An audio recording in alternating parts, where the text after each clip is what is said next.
Au sein d'un établissement comme le nôtre, il y a plusieurs grandes étapes qui viennent jalonner le parcours du patient. Le premier jour, il va rencontrer le binôme ergothérapeute et kinésithérapeute afin d'évaluer son autonomie et lui fournir le matériel nécessaire pour sécuriser ses déplacements en chambre, comme un fauteuil roulant ou une paire de béquilles. Ensuite, le médecin qui l'aura évalué de son côté va prescrire un programme de rééducation en fonction du profil patient et de sa pathologie, et ça permettra que la nature et la fréquence des séances soient adaptées pour sa prise en charge. En parallèle, le patient reçoit son planning pour être acteur de sa prise en charge chaque semaine. Alors, il s'agit d'un patient de 41 ans qui a été victime d'un accident de moto à 80 km/h, responsable d'une fracture de jambe et de bassin. Nous avons défini effectivement 2 axes de prise en charge.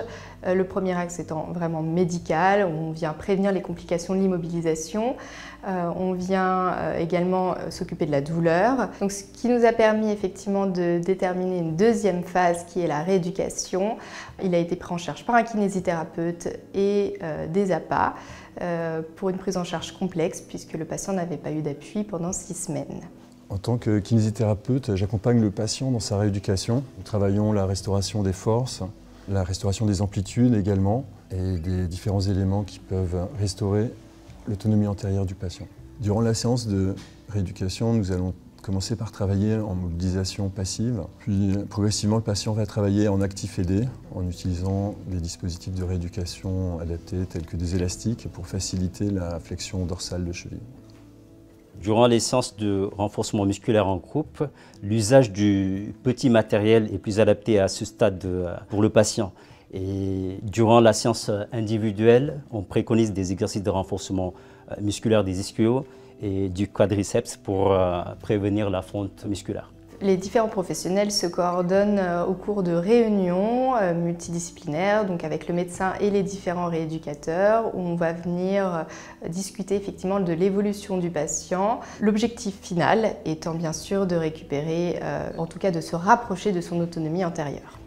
Ce qui m'étonne le plus en fait depuis que je suis ici, c'est la bienveillance et l'écoute des personnels qu'on a quand on arrive. Mon objectif en venant dans l'établissement, il est simple, c'est d'y rester le moins longtemps possible et finir mon séjour en étant un minimum autonome.